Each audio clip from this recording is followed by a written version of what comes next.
Good morning, everyone. Just came from the beautiful,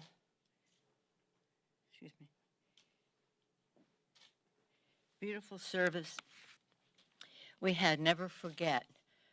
Tomorrow, as you know, is 9/11. Can you believe it's 19 years since that terrible tragedy befell our country?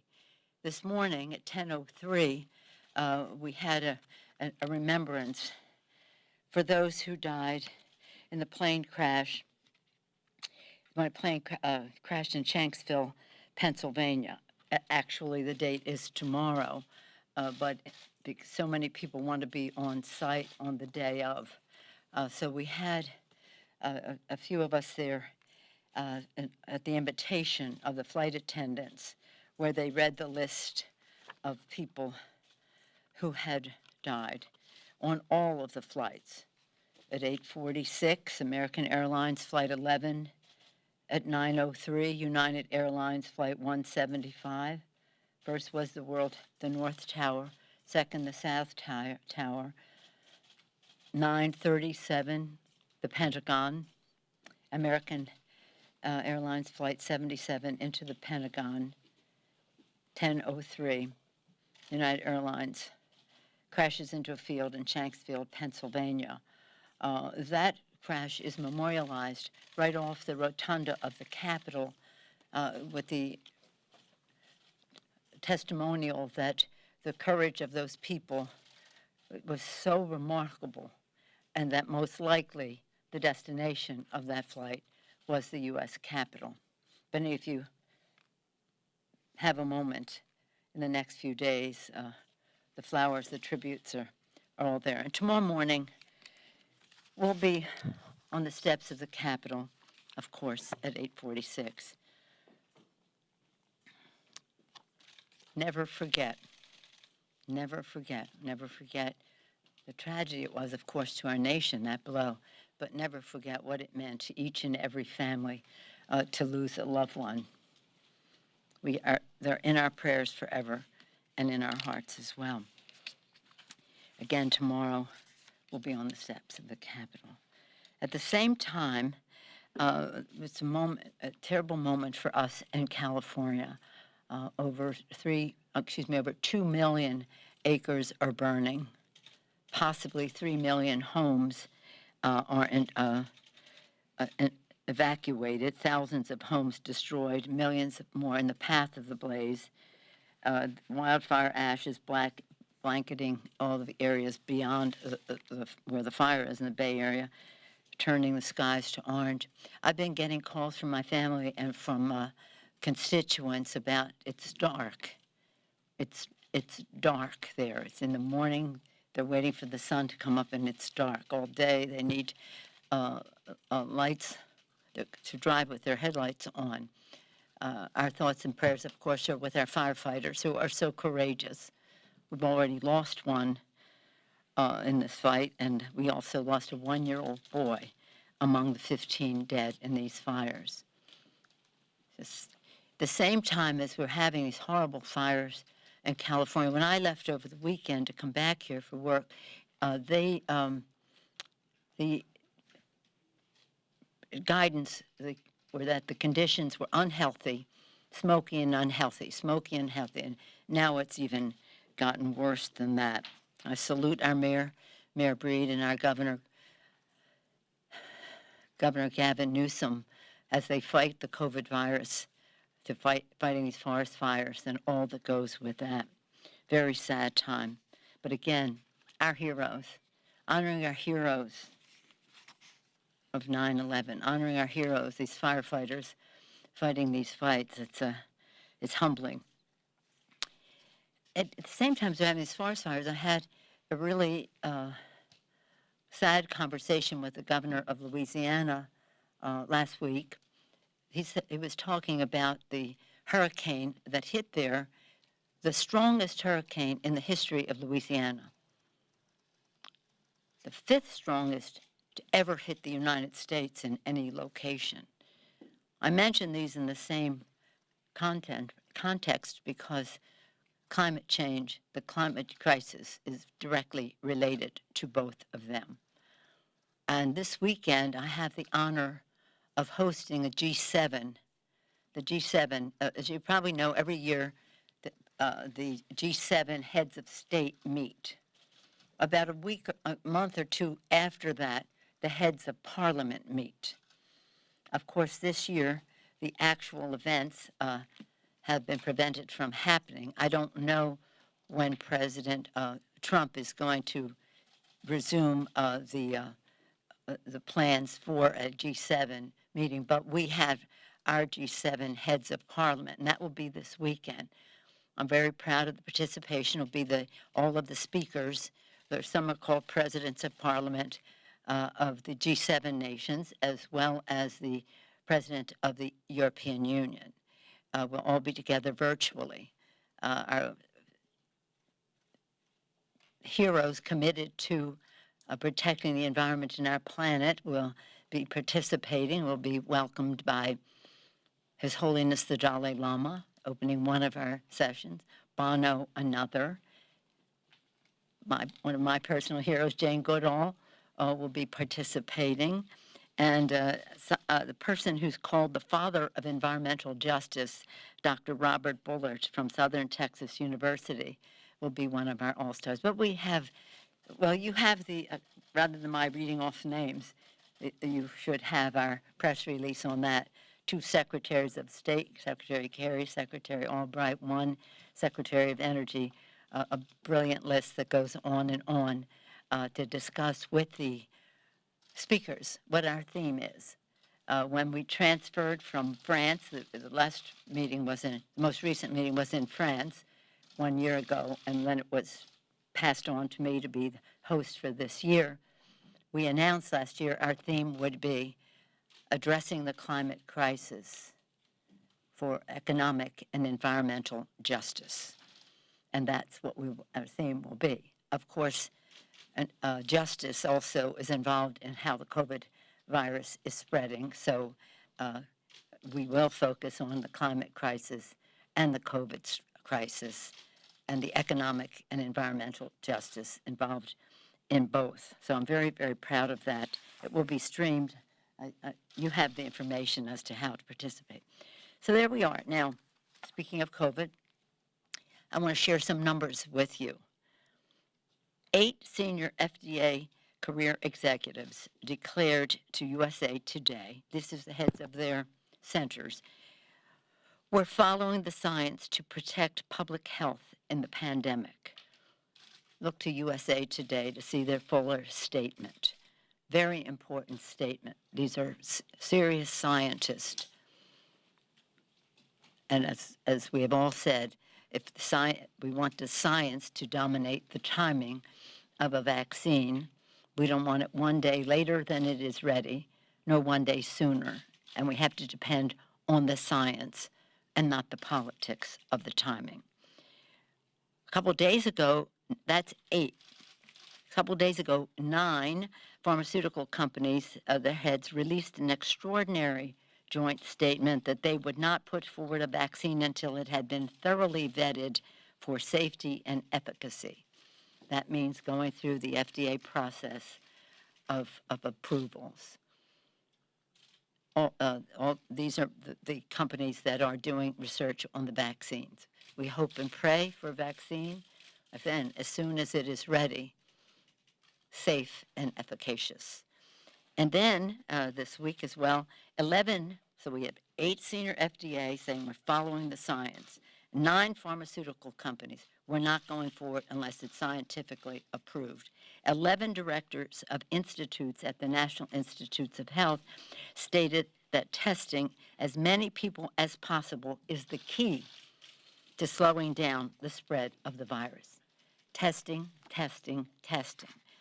We've been singing that song for a long time, and we do have it in the HEROES Act in a very robust way. I'm very proud of the strategic plan that the Energy and Commerce Committee under the leadership of Chairman Frank Pallone put forth based on science. $75 billion for testing, tracing, treating. sanitation, separation, mask wearing, and the rest to crush the virus. Instead, the administration has chosen to crush the Affordable Care Act in front of the Supreme Court, pre-existing condition, benefit, and all. But we have a very strong strategic plan, and it's been there in the works since May 15th. But even before that, our very first bill, March 4th, was testing, testing, testing. Scientists tell us we need to test up to 3 million people a day in order to stop the spread of the vaccine. Test, trace, treat. We're well behind all of that. In the negotiation, and in the McConnell bill, they've said, you want $75 billion, we want $15 billion, we'll compromise at $16 billion. Oh, really? Oh, really? Let's not have tokenism when we have a major disaster. Let's not have a skinny bill when we have a massive problem. I asked Mr. Pallone, Mr. Chairman, I asked, Mr. Chairman, how much flexibility do we have? I ask him this on a regular basis. We need every penny in order to stop this. And that's the way we're going to open up our economy. And that's the way we're going to open up our schools safely, is by crushing the virus. I don't even go into what happened yesterday, the fact that the president knew. He'd been saying for a long time the whole thing was a hoax. His delay, denial, and distortion of what was happening has caused many deaths. Even since May 15th, when we passed our bill and Mitch McConnell pushed the pause button, 5 million more people have become infected, and over 100,000 people have died. Columbia University put out statistics months ago about how many people would still be alive if the science was followed, if the science had been followed. So this is a tragedy beyond words. What the president did showed, yes, in those comments, showed his contempt for the American people and their health, contempt for science, contempt for any real effort to crush the virus, contempt for his supporters, their children, their parents. He hid the facts and refused to take the threat seriously, leaving the entire country exposed and unprepared. He didn't want to cause a panic. Why? Because of the stock market? Nobody wants to cause a panic. You want to show leadership, show a strategic plan, following the science, allocating the resources in order to get the job done. Even now, he refuses to listen to science, which is just a tragedy. And again, the Republican McConnell bill is pathetically, as Chuck Schumer and I called it, it's not only a skinny bill, it's emaciated. It doesn't help state and local workers at all. Our heroes, hence the name HEROES Act, healthcare workers, first responders, police and fire, transportation, sanitation, teachers, food workers who meet the needs of people will be fired. They risk their lives to save lives, and now they may lose their jobs. And you know what? They'll go on unemployment insurance. So what are we saving? Harming their lives and not meeting the needs of people. Doesn't feed hungry families. Millions, maybe 14 million children are food insecure in our country. Our legislation makes a major commitment to feeding the American people. Renters, major commitment to keep people from being evicted and made homeless. A plan that sprang from what happened when we had the Great Recession in 2008-9. We had emergency assistance for renters, and we need to have it now.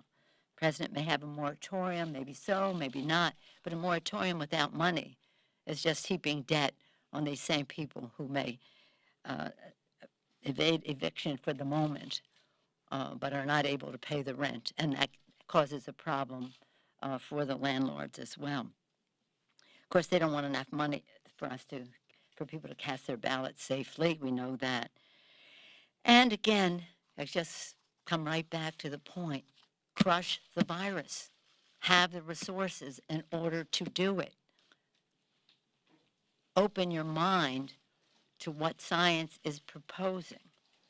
So in any event, as I mentioned, we're very pleased that the FDA career executives have come forward about trusting the science as we develop a vaccine.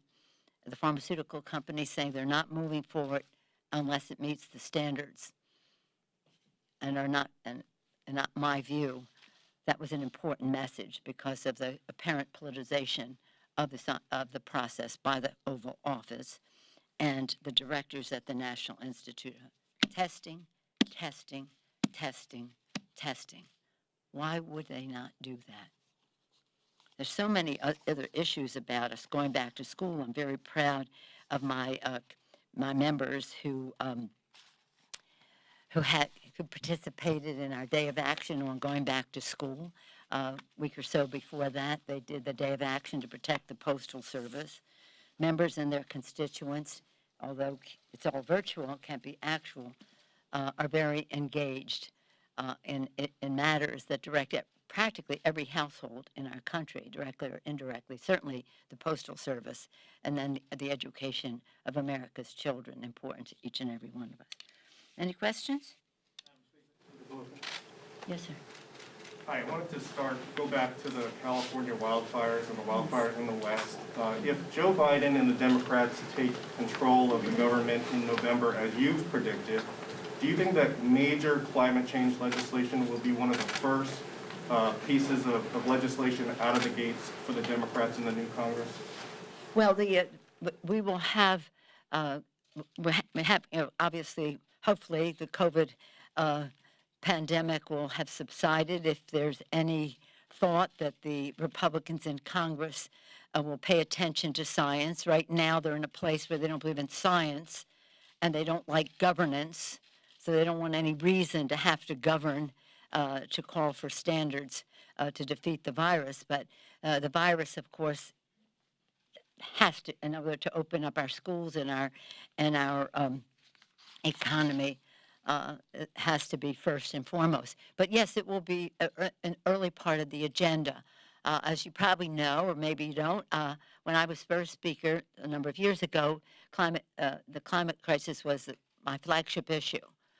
President Bush was president. Together, we passed the most significant energy bill in the history of our country, the equivalent of taking millions of cars off the road by raising the emission standards and other provisions there. We came together. He wanted nuclear. I wanted renewables. We came together. Then this time, and we had a select committee on the climate crisis. This time I do again under the leadership of Kathy Castor. They have put forth their report, which has received so many accolades from scientific judges of such reports that it is objective, strong, and the formula that we need to go forward. Some of it is already in our moving forward legislation that we passed in the end of June, beginning of July, a number of weeks ago, and the end of June. And that will be obviously, I wish that the president says he's for infrastructure. We could pass a bill having some of those green, resilient, we call it resilient because green is a word that's scary to some people around here. So when Joe Biden says, build back better, that better includes building back in a way that is resilient, that is green, that protects the planet. So it will be a part, I don't know if it's one bill or it permeates a number of bills, but it is absolutely a priority. In our priorities, one of our Climate Action Now legislation that we passed is going to be early legislation for us to have to return to the Paris Accords, but to do better than that. It's This is a priority. This is a challenge. You know, a pandemic descends upon you and eclipses everything. Preserving the planet for future generations is the challenge to this generation. We are late. America is not a leader in this under Republican presidents. President Obama did a great job in Paris with the Paris Accords. Of course, President Trump, defying science, contempt for science, walked away from that. But this is a very big issue. It's a health issue, clean air, clean water. It's a jobs issue, green technologies to keep America preeminent and make America even more preeminent in the world in promoting green technologies. It's a national security issue. National security experts, whether they're in the military, in the diplomatic corps, in the scientific corps, whatever, have said to us this is a security issue. The rising sea levels, the encroachment of deserts, the drying up of the great rivers, especially in Asia. So many of the consequences of the climate crisis, the melting of the polar cap, so many of the aspects of the climate crisis eat away at habitat and resources and can cause conflict. Even in terms of migration issues. I was in Central America on the immigration issue within the last year, and we were trying to say, what is it that we can do to keep people at home? What about the economy and the rest? And one of the things that was so evident in Central America was the drought had prevented farmers from farming, hence seeking other opportunity. So it has an impact on migration, on security, on health, on jobs. It's also a moral issue. If you believe, as do I, that this planet is God's creation and we have a moral obligation to be good stewards of it, then it's a moral obligation.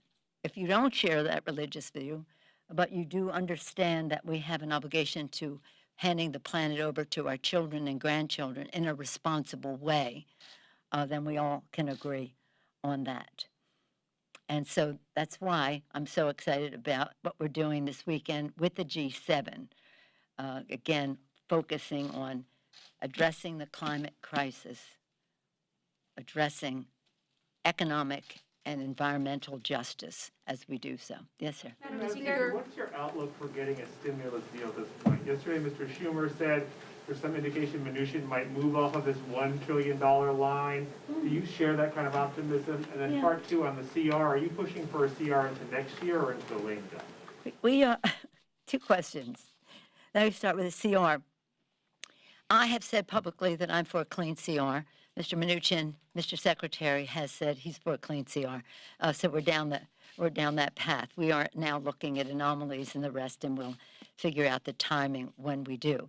In terms of the, I'm optimistic that the need for state and local government to be met, the needs must be met, and that will, I think, insist that the number be bigger than what the Republicans are talking about now. The fiscal stability of state and local government is very important to the fiscal stability of our country, the economic security of our country. So to say, well, let them get fired and go on unemployment and cut the needs of the, meeting the needs of people and raising taxes, I don't think that sounds like a very popular or effective, more importantly, approach to it. So I do hope, though, the most important element of all of it is to stop the virus. And maybe this expose, or whatever you want to call it, who didn't know what the president's attitude was, but nonetheless, this reinforcement of it will insist. Because I'm going to tell you something about this. The disparity, when I talk about our weekend of economic and environmental justice, and when we talk about COVID, there's COVID injustice as well. The disparity among populations of color, people of color, is shameful that we have not done the outreach, that we have not done the testing, tracing, treatment in a way that would stop the spread and save the lives. Yes, ma'am. I'm wondering, could we get your view on Brexit? There's been developments this week in London, and the British government has introduced new legislation that appears to be overriding some of its commitments to the EU. I know you put out a statement last night, Yes. but we're just wondering, could I get your views on that? Well, thank you for that question. Over 1 year ago, for the 21st anniversary of the Good Friday Accords, I took a delegation. We visited our troops. We always on a visit on a Codell. It's always about security, and it's about economy. And then we went to the UK, where I met with all elements, whether it was the government or the members of the government's party who were opposed to the government position of leaving the EU. I met with the Labour Party and those who were opposed to the Labour Party's positions on a number of things. So 4 elements to make sure they all understood in the UK, don't mess with the Good Friday Accords. This is something that, as Americans, we're very proud of our participation in, recognition of Nobel status given to what happened there, President Clinton being so much a part of it, George Mitchell and others on both sides of the Atlantic and within the movement in Northern and in Ireland. We went to Dublin, and I spoke to the Dáil, that is the Parliament of Ireland. I had a beautiful invitation to speak to their parliament. And I said to them that the Good Friday Accords were a very high priority for us, Democrats and Republicans, House and Senate, so that if the UK did anything to undermine the Good Friday Accords, they should not, as I told them in the UK, 4 different elements of participation there, they should not even think about having a US-UK bilateral trade agreement. The British and the Irish worked together. They came to terms. It was part of the international treaty going forward with the departure of the Brits from the EU. And then this news comes to us practically in the middle of the night, over the weekend, Monday, later in the day there, early in the morning here, that the UK had decided to undermine the Good Friday Accords. What were they thinking?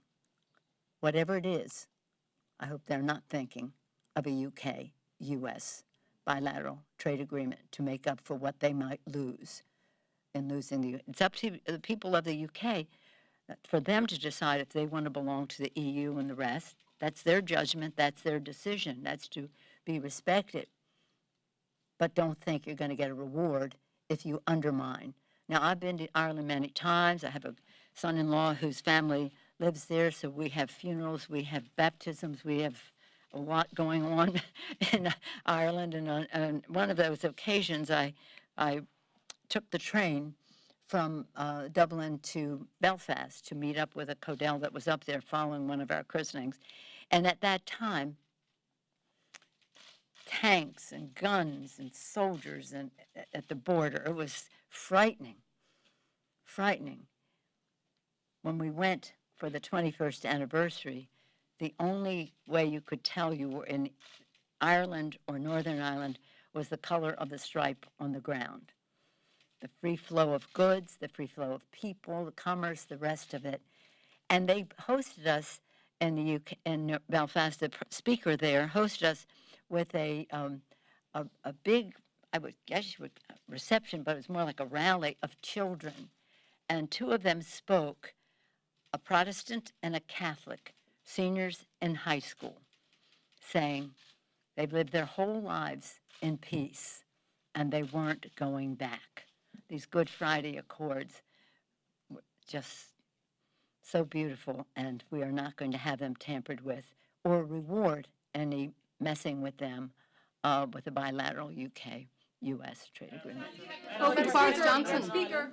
Excuse me? Have you spoken to Boris Johnson, the Prime Minister? No, not since the other day, but I will be speaking to the ambassador, I believe the foreign minister. They're coming in another few days. I remember, no, understand this, I'm speaking for our chair of, it's in a bipartisan way. We've always gone there in a bipartisan way.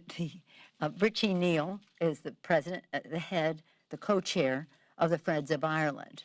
He's also the chair of the Ways and Means Committee, which is the committee of jurisdiction of trade agreements. He has been speaking to the press. You probably have heard his statements, BBC and the rest, as have any number of our members. My phone was ringing off the hook. It's been ringing off the hook because of what's happening in California, and all of a sudden it was the UK is abandoning what it said it would do on the Good Friday Accords. Thank you for the question. Madam Speaker, to London. What's your message to London to make clear to the Johnson government it cannot jeopardise peace in Ireland, something which I know you've fought so passionately for over a number of years? Well, our message is very clear. Self-determination is what the UK, the people of the UK have determined their course of action. That's up to them. But it is not up to them to think that they will be rewarded if they mess with the Good Friday Accords and think that they're going to be rewarded.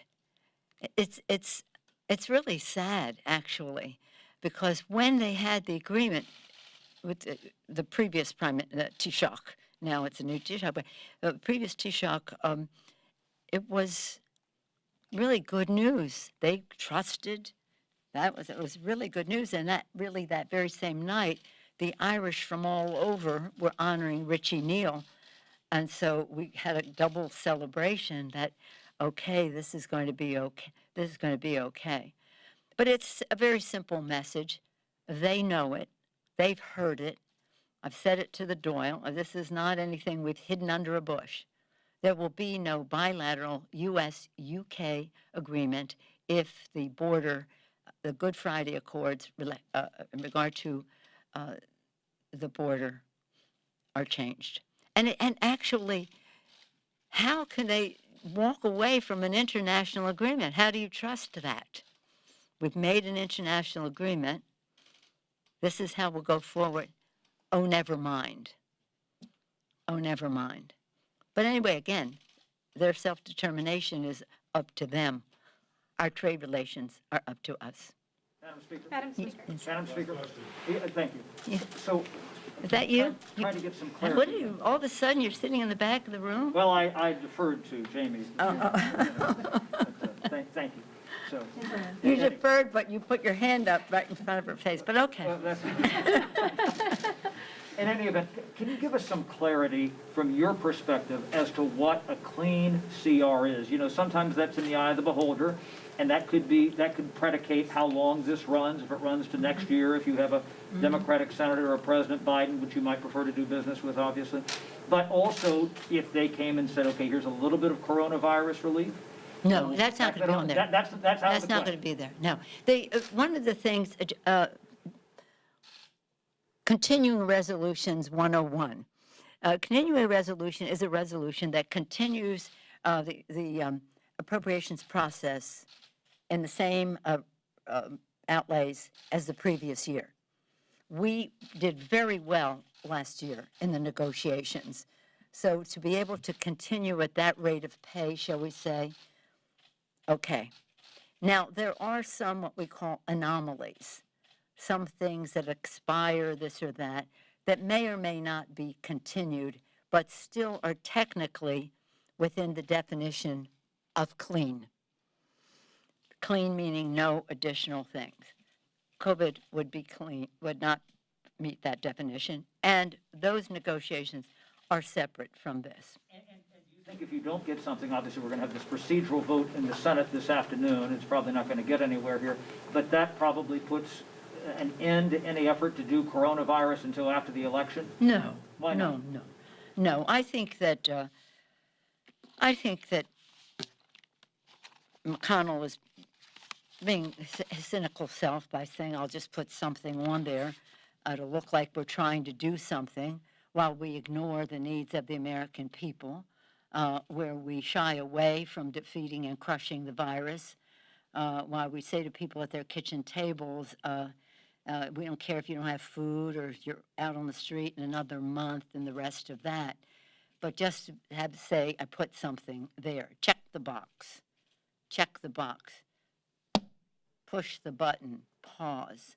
I forgot to tell the virus to pause. 5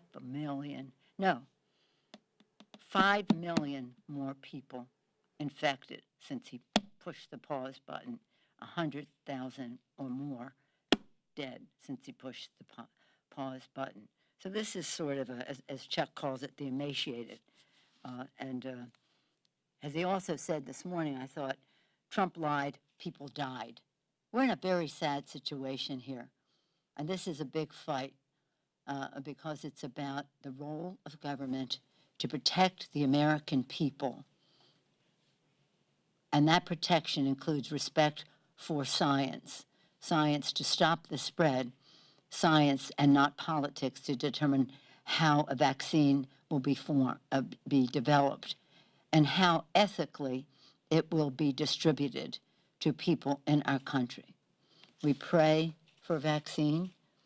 We hope it will be soon, not one day sooner than it is safe and efficacious. Safety and efficacy are the standard. Approved by the scientists at the FDA, approved by an independent advisory group, objectively measuring whether it should go forward, and with an ethical plan to distribute it to people in our country so that everyone has access to it. So it is it's a big challenge, and you should really start by respecting science. Thank you all very much. Thank you. So tomorrow, perhaps we'll see you on the steps of the Capitol. Thank you. Thank you.